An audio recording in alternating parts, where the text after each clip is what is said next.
Muy buenas tardes, gracias por este reencuentro de cada semana en el que junto a Fanny Vega le proponemos un tiempo de información y reflexión aquí en Política, Producción y Trabajo por Canal Metro.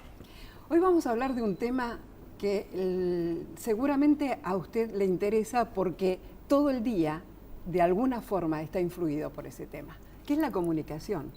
Porque la verdad que los medios de comunicación han cambiado muchísimo en los últimos 50 años, pero fundamentalmente hemos cambiado también nosotros, la concepción de ver cómo la comunicación se nos mete por todos lados. Pero además la comunicación tuvo cambios hace 50 años, pero también hace 20 años y hace 5 años y hace un año, minutos. Porque la verdad es que la comunicación a través de Twitter, de Facebook, de tantas redes sociales que han aparecido, nos hacen que quienes estamos en el mercado de la comunicación no tengamos paz directamente y estemos conectados 24 horas por día y a veces 25. Pero a veces también la gente no alcanza a entender por qué se discuten tantas cosas así en los medios de comunicación. Porque hoy el estilo es que cuando alguien, algún mandatario, alguien con poder, tiene que decir algo, lo dice y los medios de comunicación son los encargados de transmitir estos elementos que antes solamente podían llegar a estar en las carteras diplomáticas. La comunicación no es solamente una necesidad de los gobiernos, sino también de las empresas. Y si no, vamos al caso de la empresa Vale, la compañía minera brasileña de accionistas canadienses que estaba desarrollando el proyecto de Potasio Río Colorado en el sur de Mendoza y de pronto dijo, nos vamos, suspendemos el proyecto.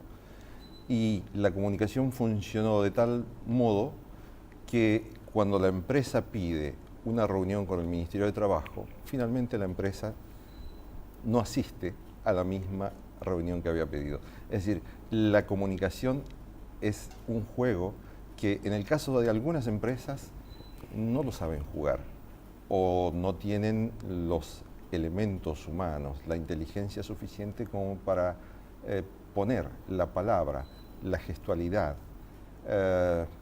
las intenciones corporativas o institucionales al servicio de un proyecto que sea positivo para la sociedad. Lástima que muchas de esas empresas a veces no alcanzan a medir que detrás de esa comunicación hay tanta gente involucrada, ¿no? Y muchos pueden llegar a lo mejor tener que cambiar su destino porque está ligado a su trabajo también. Ya han pasado varios días, usted tendrá el eco de esos comentarios que hizo, tal vez sin saber que estaba siendo registrado al aire, el presidente de Uruguay, Pepe Mujica. Antes había sucedido algo parecido con otro presidente de Uruguay, que también tuvieron el mismo error. Pareciera que es un error crónico en los jefes de Estado de Uruguay. Pero ahí es donde vamos a hacer el foco hoy, en la comunicación política, en los errores, en los aciertos y sobre todo en los operadores de la comunicación política en los más altos niveles ejecutivos de nuestro país. Vamos a una pausa y seguimos en Política, Producción y Trabajo.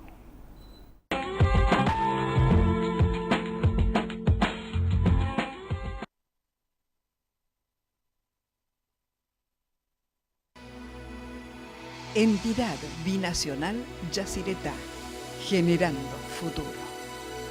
Servicios Regionales del Sur, Sociedad Anónima.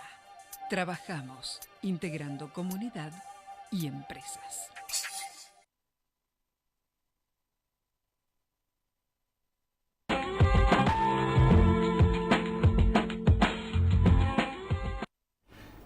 Retomamos Política, Producción y Trabajo con Fanny Vega y le damos la bienvenida a nuestra invitada que es Silvia Mercado, periodista, escritora, escribió un libro memorable en homenaje al Gordo Cardoso, nuestro queridísimo Oscar Cardoso, un periodista que no solo era una buena pluma, sino que además tenía un corazón de oro y tenía un compromiso político del que yo fui testigo desde la dictadura en adelante, hasta que la vida le dijo hasta pronto. Sí, te agradezco, Ricardo, Fanny, la invitación. La verdad, me dio un golpe bajo que recuerdes a Oscar Raúl Cardoso, un periodista excepcional. Yo creo que es justo recordar a los periodistas que han ejercido la profesión con ética y con pasión. Así es, y con un talento y una generosidad invaluables. El libro que tenés en la mano está dedicado a Oscar Raúl Cardoso. Es alguien a quien yo admiro muchísimo y a quien recuerdo permanentemente y lo extraño además.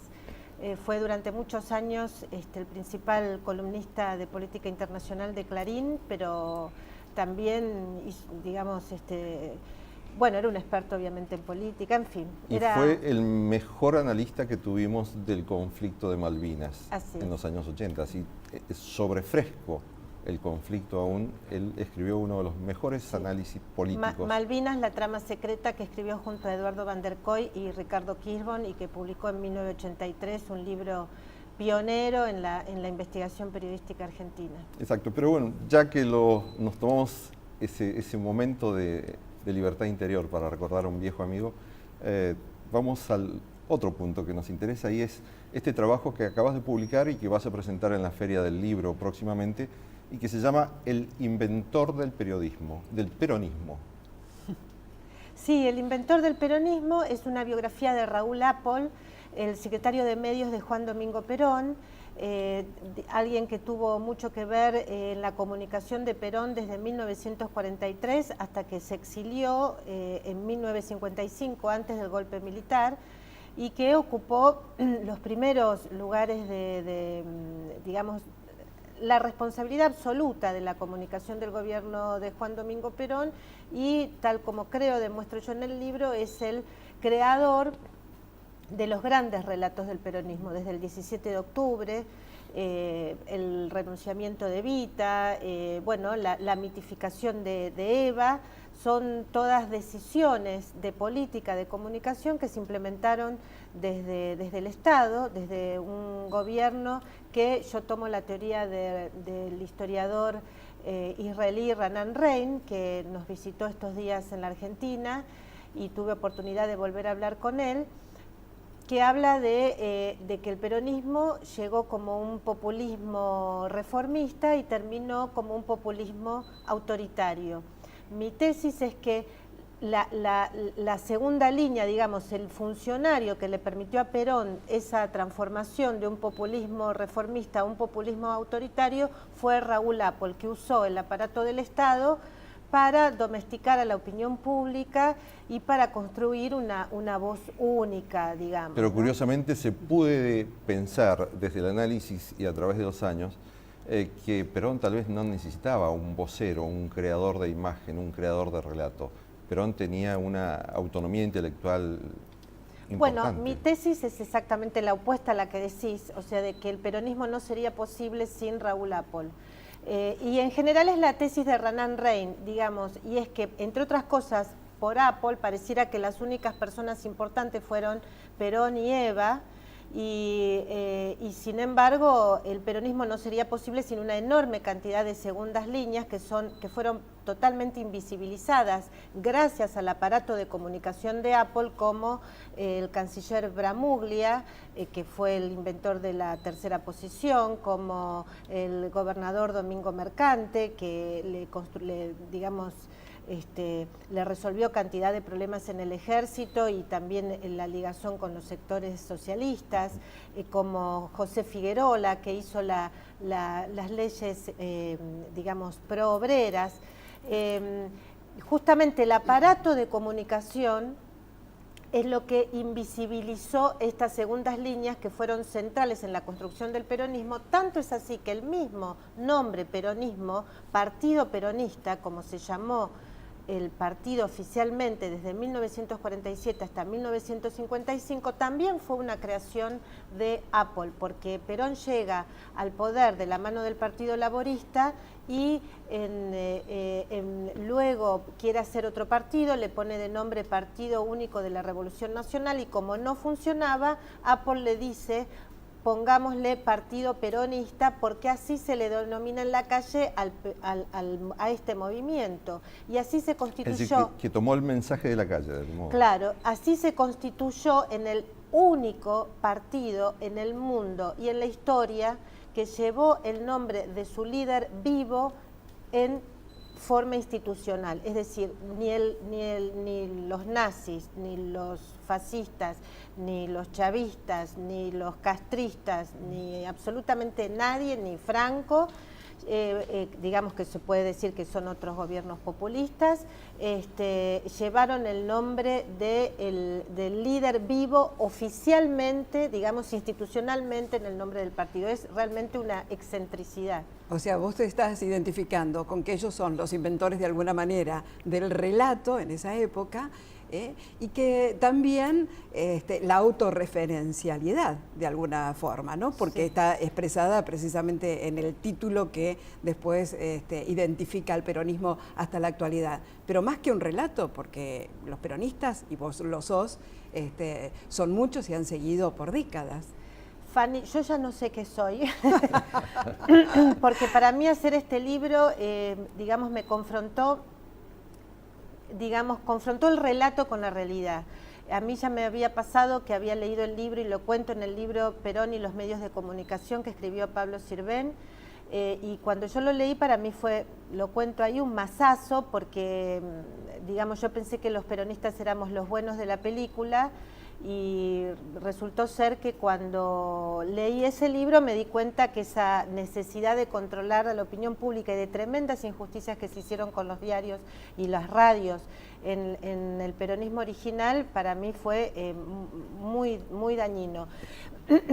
Acá yo lo que hago es el aporte de no solo lo que se hizo con los medios, sino la política de comunicación en general, porque como bien dijo Ricardo antes, la comunicación política es muy importante en todos los gobiernos, y lo que me parece notable es que el peronismo le dio una importancia inédita, el peronismo original le dio una importancia inédita a la comunicación, algo que antes no había pasado. Desde mi punto de vista ha sido en muchos casos positivo, pero en otros casos tremendamente negativo, porque buscó domesticar la opinión y, bueno, obviamente después no salió bien. Silvia, este modelo de comunicación que creó Raúl Appold para acompañar a Juan Domingo Perón, ¿se ha continuado en otros gobiernos posteriores en la historia argentina? Yo creo que sí, creo que definitivamente ahora el kirchnerismo está utilizando un modelo de comunicación muy parecido a Apple.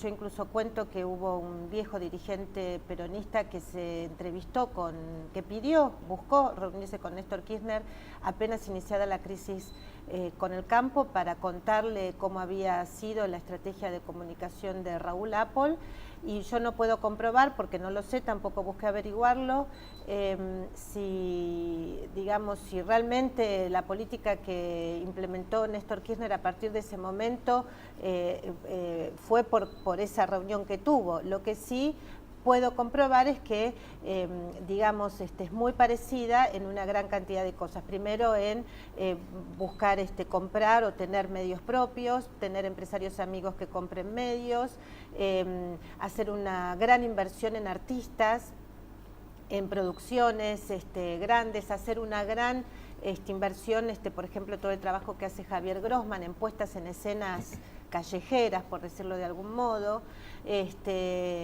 y bueno, y en un gran control del relato, digamos, ¿no?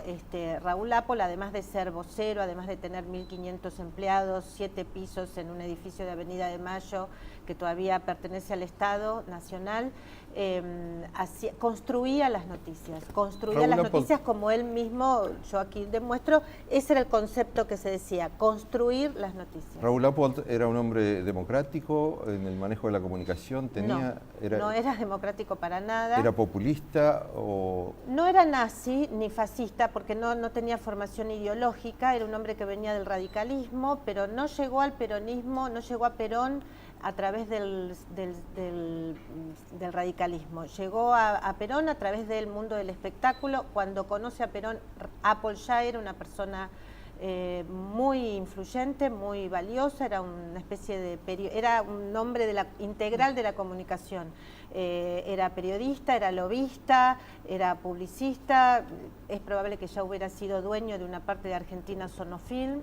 Era alguien, representaba artistas, era una persona ya muy importante. O sea, que era como un gran productor en un mercado multidisciplinario de artes. Claro, era un experto en comunicación integral, diríamos hoy, o un relacionista público, alguien muy parecido, con un perfil muy parecido al de Edward Bernays, un relacionista público que también tuvo mucho que ver en la comunicación de Franklin Delano Roosevelt.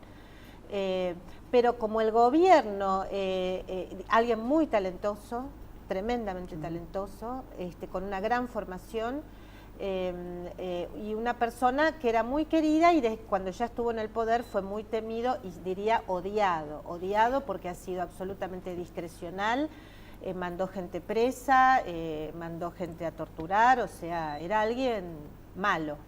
Sí. ¿Has notado alguna diferencia entre el modo en hacer comunicación gubernamental entre las gestiones del peronismo que se han dado en estos últimos 30 años y los capítulos que ha tocado en suerte para el radicalismo, con Alfonsín, con De la Rúa? Todos los gobiernos exitosos tienen que hacer comunicación. Sin comunicación no es viable nada, no son viables las empresas. Yo empecé como periodista, me dediqué 20 años a la comunicación política y privada. Ricardo, como bien sabés, porque medio que hemos sido periodistas y también nos hemos dedicado a la comunicación. Yo ahora volví al periodismo, pero en esos 20 años me di cuenta que, tal como ustedes mismos dijeron, sin comunicación no son viables ni los gobiernos, ni las empresas, ni las instituciones, ni nada en absoluto.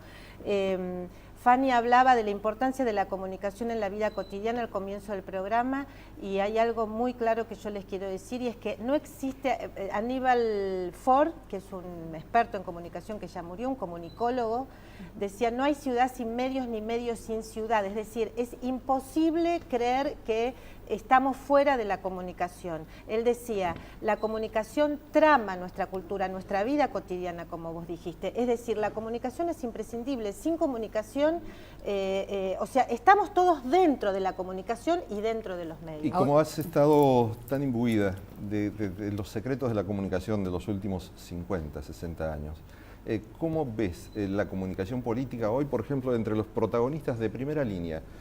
Pongamos gente así disímil, contrapuesta, como Scioli, Macri, de Narváez, la propia Cristina Fernández de Kirchner, o alguno de los radicales que están en la superficie, como Raúl Alfonsín, hijo. Ricardo Alfonsín. Cristina tiene una comunicación, habrá que ver si es eficiente o no, con los años y bueno, con el resultado electoral. Hace, digamos, un uso discrecional del aparato de comunicación del Estado. Me parece que es, desde el punto de vista del respeto a las instituciones de la democracia, muy negativo. Y los demás líderes, bueno, hay que ver que claramente los que tienen mejor resultado, los que tienen mejor imagen, son los que invierten en comunicación. Esto es innegable. Tanto Daniel Scioli como Sergio Massa como Francisco de Narváez tienen buena imagen positiva porque invierten en comunicación, y Mauricio Macri. La única, Francisco de Narváez puede hacerlo porque es un hombre con fortuna personal. Los demás tienen que usar los recursos del Estado. Entonces, eso también demuestra digamos, la diferencia, digamos, la desventaja de aquellos dirigentes políticos que no tienen capacidad económica como para invertir en comunicación. Muchísimas gracias, Silvia Mercado, por estar aquí tratando de darnos una visión y de refrescarnos un tema en el que el periodismo no se toma su tiempo para analizarlo, por lo menos no desde el análisis profundo, porque muchas veces nos quejamos porque no podemos lograr algo, no podemos llegar a un funcionario o a un político, cuestionamos las distintas modalidades de comunicación, pero no nos ponemos a analizar así abiertamente frente a una pantalla cuáles son realmente los secretos o quiénes son los verdaderos constructores de la comunicación política. Vamos a una pausa. Como usted ve, también esto es algo que influye mucho en usted, la comunicación de los políticos, de nuestros líderes políticos y también líderes empresarios e instituciones. Vamos a continuar en Política, Producción y Trabajo después de la pausa.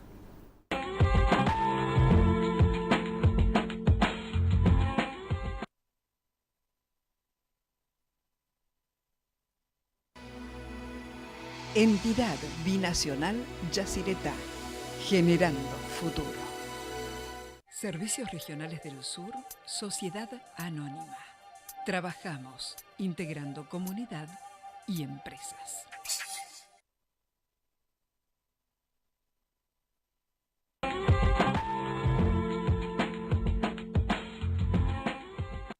Muchas veces nos hemos preguntado qué pasa con los organismos públicos de la nación. ¿Hacen cosas? ¿Hacen muchas cosas? ¿Las comunican? Bueno, estamos con el responsable del auditor.com, alguien que trabaja en la Auditoría General de la Nación, que es César Hernán Beñosi.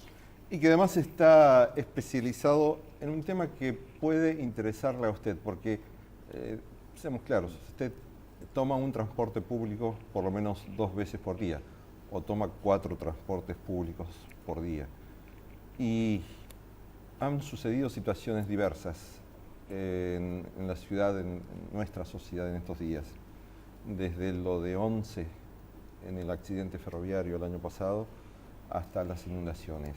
Pero ¿qué pasa con el transporte público? Con el ómnibus que usted toma para ir a su casa y tomar el tren y tomar otro ómnibus.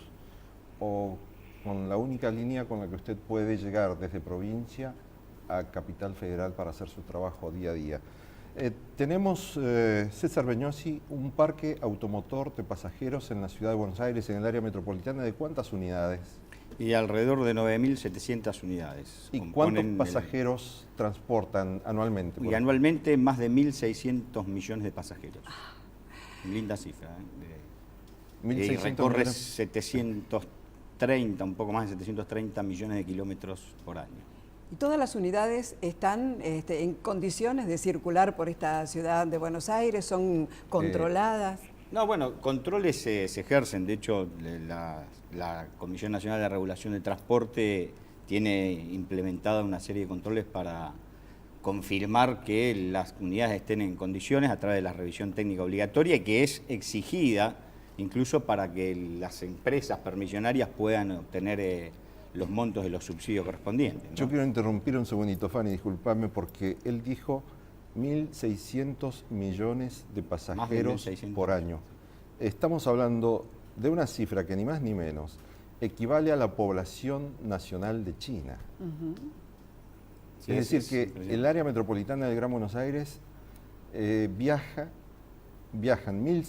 es como si viajara toda la población de China en un año en un sistema de transportes que está ¿en qué condiciones? Bueno, desde el punto de vista de lo que es el estado de los permisos, que es, digamos, son las autorizaciones que tienen las empresas para circular, estamos bastante en deuda. De las 136 líneas que componen la totalidad de las líneas, digamos, autorizadas, cerca del 87% tiene sus permisos en trámite de renovación, es decir, que no tiene el acto administrativo que confirme precisamente la autorización para prestar el servicio. ¿Cuánto? Cerca del 87%, el 86,76% más. ¿Y a qué se precisamente debe? No, eso son dilaciones administrativas entre la presentación del permisionario para la renovación de su autorización y el dictado del acto administrativo. Nosotros hemos verificado que hay demoras de hasta 5 años en un trámite de renovación. Bastante, digamos, curioso. O sea que alguien podría empezar a tramitar con un mandato y terminar en otro perfectamente, ¿no? De cambio de autoridades. En este caso, digamos, no ha sucedido porque, digamos, hay una continuidad en el gobierno, por lo menos en el caso de la presidenta, pero sí han abarcado más de una gestión de un secretario de Transporte. Luego, el resto, digamos, el 13% restante, solo de las 136 líneas, solo 6 están en condiciones regulares de presentación de servicio, es decir, que tienen su autorización o que han licitado y han sido autorizadas por la resolución. Tenemos 12 líneas más que prestan servicios, que es lo que se denomina en estado precario, con autorizaciones precarias, que son generalmente autorizaciones transitorias que suceden o se dan cuando alguna empresa cae por quiebra o cuando, digamos, que en el caso extremo de alguna sanción se le quita la autorización. De estas 12, hay 5 que tienen su periodo de autorización para prestar así precariamente los servicios ya vencidos. Uno venció en el 2005, dos vencieron en el 2006, otra venció en el 2007 y otra en el 2008. O sea pero que siguen operando. Siguen operando y hay otras 5 más a las cuales no se le ha establecido ningún plazo para la licitación del servicio y su posterior autorización, y hay otras 2 que directamente nunca se le han puesto plazos. Pero vamos a ver cuál es el mensaje que le debe quedar al usuario del transporte público. ¿Eso quiere decir que las líneas tienen algún riesgo para la seguridad física de las personas? ¿Eso quiere decir que estén en esta situación de incumplimiento del 87% de las empresas, incumplimientos administrativos? ¿Eso quiere decir que puede haber deficiencias de servicios, riesgos físicos para el pasajero? Bueno, acá hay 2 cuestiones, digamos, en cuanto a lo que es la prestación del servicio propiamente dicho y los riesgos físicos para el pasajero. Digamos, eso medianamente está regulado y controlado con el estado de las unidades, ¿no? A través de las revisiones técnicas obligatorias. Lo que sí puede suceder, y que uno no es experto en el tema, no me arriesgaría a asegurarlo, es que puedan tener alguna implicancia en el caso de algún accidente al estar transportando gente en este estado de precariedad legal, ¿no? Es decir, que al no tener los papeles en regla, si hay un accidente, el seguro no quiera responder por eso. Y eso es una posibilidad. Convengamos que las compañías de seguro, cuando pueden, eludir las responsabilidades, lo hacen. No sé si este sería el caso. Y después tenemos otras implicancias a nivel de la prestación del servicio en sí, en cuanto a lo que dicen las estadísticas. Los informes han recogido datos respecto del nivel de cumplimiento que presentan las empresas respecto a los parámetros operativos, que es básicamente la frecuencia. Este estado, las empresas que están en el estado de precariedad, generalmente duplican los índices de incumplimiento. Y además, por una interpretación de la Secretaría de Transporte, se encuentran eximidas de prestar o de cumplir con la resolución que regula la prestación de los servicios diferenciales para personas con capacidad y movilidad reducida. Y en los últimos 30 segundos, ¿qué sucede con la concentración de la propiedad de las líneas del transporte urbano? Bueno, esto en cierta manera, este esquema de autorizaciones propende a la concentración, en el sentido de que las empresas o las líneas que van cayendo se van repartiendo entre las empresas que están prestando servicios. Convengamos que hay otros estudios que son quizás más específicos, pero para dar un dato que pueda ser relevante, en el 87 había 146 líneas y 126 empresas. Hoy tenemos 136 líneas y 91 empresas. El usuario le puede preguntar a la CNRT si la línea en la que viaja todos los días en colectivo está en regla. Sí, eso sí. No, hay un centro de información que pueden acceder tranquilamente a esa información. Nos quedamos con eso entonces, porque sí, lo importante es que usted tenga claro a dónde puede recurrir si tiene alguna duda sobre el servicio del transporte urbano de pasajeros en el área metropolitana. Así que con Fanny Vega creo que hemos cumplido con este capítulo y nos despedimos de usted hasta la próxima semana para hablar de política, producción y trabajo aquí en Canal Metro.